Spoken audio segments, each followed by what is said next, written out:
Welcome to Latina. Yeah, happy to start. I do have some slides, but I'll start with I'm Lissette Saavedra. I am at RTI International. I am originally from Miami, Florida. My parents are from Colombia. I've been in North Carolina for 20 years now, and mainly working at RTI International, doing a range of different types of research in trauma-informed care.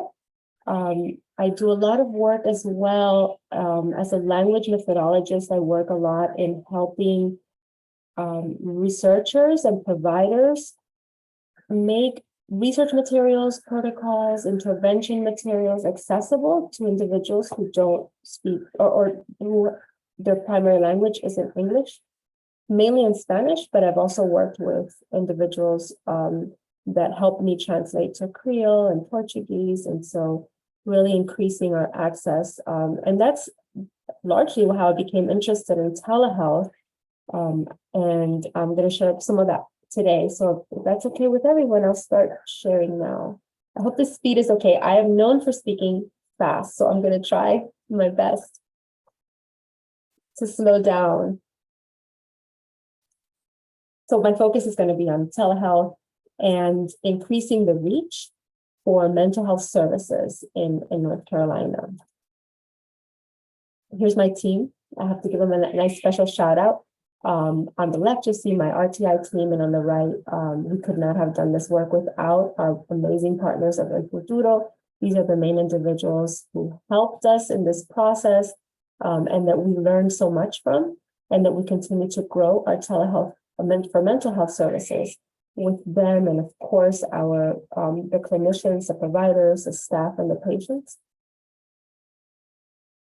So we know that Latinos have less access to mental health than their white counterparts, and they're less likely to receive needed care and are more likely to receive poor quality care when treated. We see in the literature often very low retention rates. Latinos are less likely to receive guideline congruent care compared to whites. And when quality is poor, they're more likely to drop out of treatment. That is something that's really established in the literature. And the reasons range from poor access to quality care, limited insurance, coverage, ineffective communications, oftentimes with providers, and underdocumented and undocumented individuals also have heightened levels of mistrust, and and also there's also low minority representation in the workforce, and all of these factors can play an important role in why there's disparities, in addition to other structural barriers. And so oftentimes we think of telehealth, even before the pandemic, as something that can maybe help attend to some of these. And here's some of the benefits of telehealth that we continue to see. Many of us might have experienced these ourselves during the pandemic as clients. Some of these continue to be extra important for our rural neighbors. So of course, the increased accessibility, it can help with stigma, really help with stigma, especially in areas and small towns where there's just, everybody knows about everything. And so it increases privacy. We obviously increase reach and the continuity of care. If done well, it can really be an excellent tool for continued patient engagement between sessions and even after, to monitor how patients and clients are doing. I'm going to use those terms interchangeably today. And it also can open a lot of opportunities for flexibilities for the providers. Here's our organization. I'm sure many of you know who El Futuro is, but in case you don't, they are just a phenomenal organization. They provide bilingual and culturally informed behavioral health treatment for underserved Spanish-speaking individuals and families. They do a lot of work in our rural areas, and they've established a very strong reputation with the Latino community in Durham and the Triangle area, but across the state. And they're getting a lot of national recognition as well. They have strong connections with allied partners, and they're research friendly. So it allowed us to think about ways that we can look at what they're doing and see how we can continue to help them refine what they're doing, but then also spread the word so that others can do something similar in other areas. So before the pandemic, as you all know, telehealth was a very niche area. Providers who had telehealth capacity and that like an understanding of being able to use it were usually in rural areas and frontier areas. And most providers have zero training in telehealth, like nothing. It's never covered. It was never covered in my training.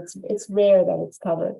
That's changing now post-pandemic, but it gives you, and I had no idea that you all started during the pandemic. So you all know exactly what this is. It just, people had to just really pivot and just move to these platforms. When we were working with El Futuro, a couple years before, but we got funding we started in 2019. Our biggest challenge was, how are we going to get people excited about Zoom? Like, no one knows what Zoom is. How are we going to get, that's such a big barrier before the pandemic. Providers and clients had limited experience with this technology.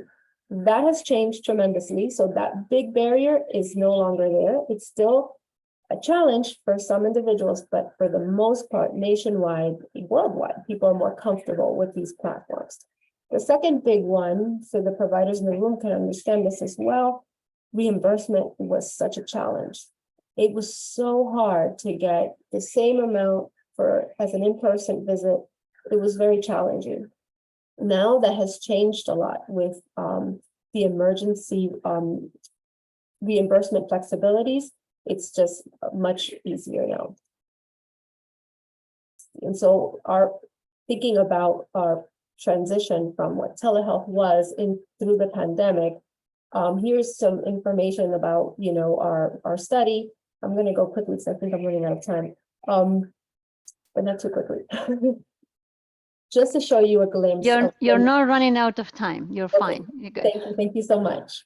So just to give you an idea of where some of the clients that El Futuro saw were coming from, they saw a large number of individuals, and these are just the individuals who participated in this study. To give you an idea, when we think about, I'm going to have a big provider focus in my talk today, because it's so important for us to think about and care for our providers, because they're the ones caring for our clients, and that it's really going to help us with the disparities. And so I want to give you an idea of the amount of experience that they were able to have when they were giving us their insights on what's working, what's not working, etc. And we also got some information from clients as well. So we also asked about 192 clients, patients, to give us some information about what was useful, what was not useful. A lot of this work was focused on providing telemental health for individuals who had experienced trauma.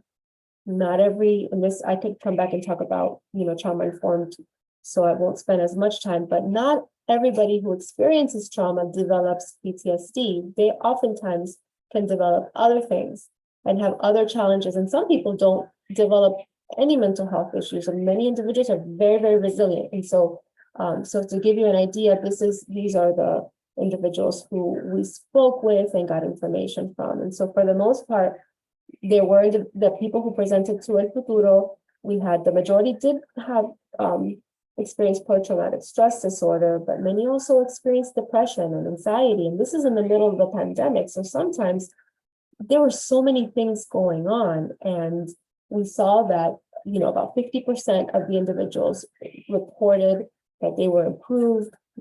34% noted that they stayed about the same. And we did have a certain percentage, 15%, who actually continued to not experience full relief, full remission. They were just continuing to get worse. And so often it was because of the continued challenges that they were experiencing during the pandemic. Many of these individuals were essential workers. They were still out there doing a lot of work in our community.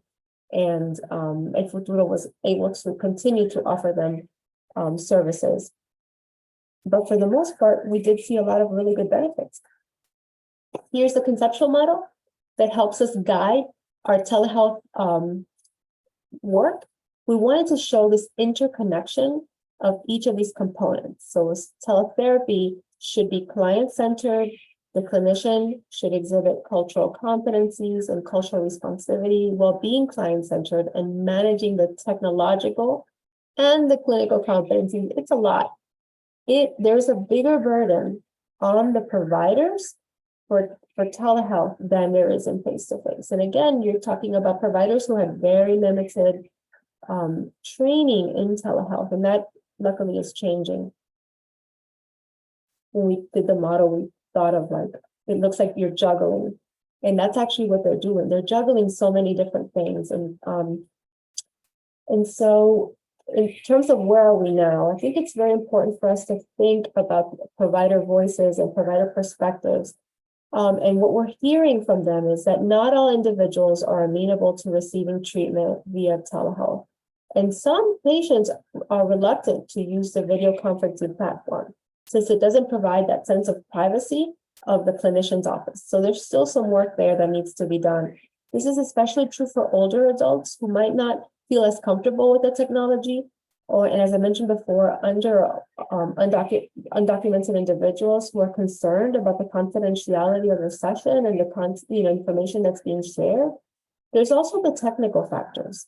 El Futuro clinicians, as well as all of us, had to rapidly transition to telehealth during the outbreak of the COVID-19, and initially had to provide their own technical support. And as you all know, when you do the presentations, luckily we haven't had any, but if we have any little technological stops, like the video isn't working, or I'm in the middle of something important and my audio goes out, it's such a disruption. That all is amplified at such a higher level in a very private, vulnerable mental health session.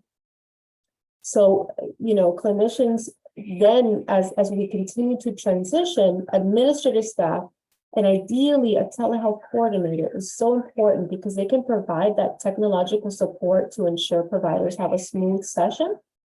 And rural clients don't have the luxury of broadband, quick broadband, the bandwidth to support this telehealth video platforms. And this may require monitoring the office use of the internet to allow clients to stream telehealth. And in terms of clinical factors, telehealth requires consideration of privacy and confidentiality at a different level. And oftentimes we think a lot about this idea of space privilege, where not everybody has the opportunity to be able to be in a very private setting where they have all the time, the space to be able to speak freely, and others around the house don't hear. And so that's a big challenge as well. And if not done well, telehealth can hamper the therapeutic alliance. And it might be more difficult for clinicians to build that necessary rapport. Many providers noted that an understanding of these challenges was so helpful in them being able to provide the best quality of care. And that's why I really, really focus a lot on the providers, because it really just opened my eyes in terms of just how many things we can do in terms of helping them do their best work.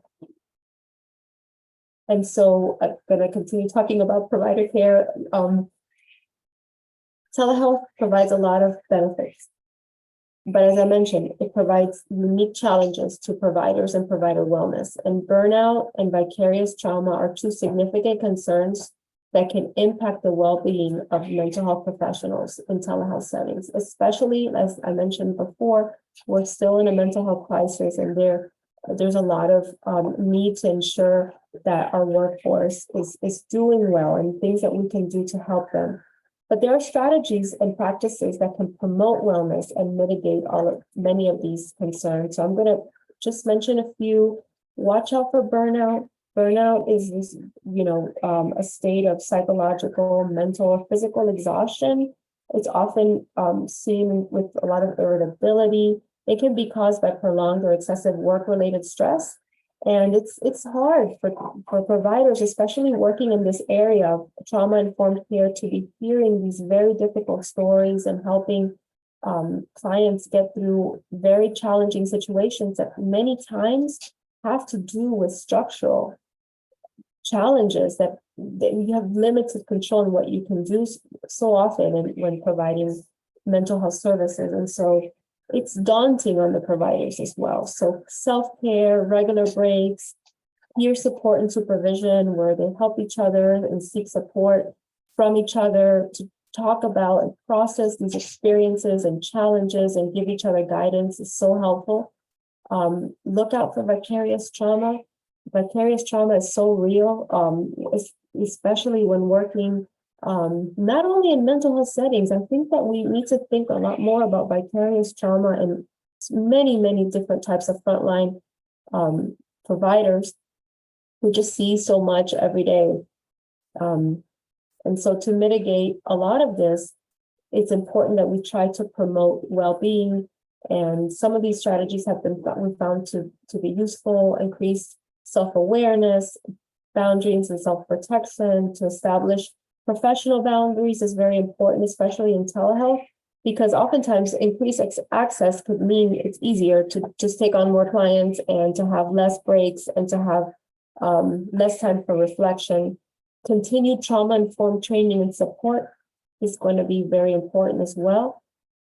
Trying our best to have our providers give continuous access to trauma-informed training and support can equip them with the knowledge and skills to recognize and respond to any vicarious trauma effectively, not only for them, but for the clients that they're working with. Again, trauma presents so differently for so many people, and often it's not your typical PTSD response. It's just so varied, and recognizing it can really help enhance the experiences that they have in their interactions in so many ways, and of course, enhance the quality of care. Continued education beyond just the trauma-informed can really help as well. So, you know, again, it's so important to enhance in any way that we can our providers' wellness, especially when working in telehealth. And then these are continuing challenges that we have. Our rural areas have serious infrastructure challenges, and so often, as good as telehealth can be in terms of scheduling, being able to provide, you know, sessions. I've heard at El Futuro where they have farm workers who say, you know, I work 7 to 7. I'm only able to be seen at 8 o'clock at night, and I'm able to get an appointment at 8 o'clock. I mean, that is increased access, but oftentimes it has challenges related to, you know, just straight up infrastructure. So low bandwidth options are very important, and that's something I really push for. Continued audio care, so telephone, telehealth. That's so important because we've seen it in regular healthcare, mental health care during the pandemic, and continued. Individuals that were in the most under-resourced areas were using telehealth via audio, not video. Video was not very reliable. And I feel like with all of this work, we need to continue advocating. It's not ideal. The quality might not be exactly the same, but for so many individuals, this is their only option. And so also thinking about this intersection between the provider and patient preferences. Sometimes providers don't do well in telehealth settings, and they work better in face-to-face, and then finding, and similar for patients, so finding that balance of what works well and when, having that flexibility with hybrid options is really the way to continue to give access where it's needed.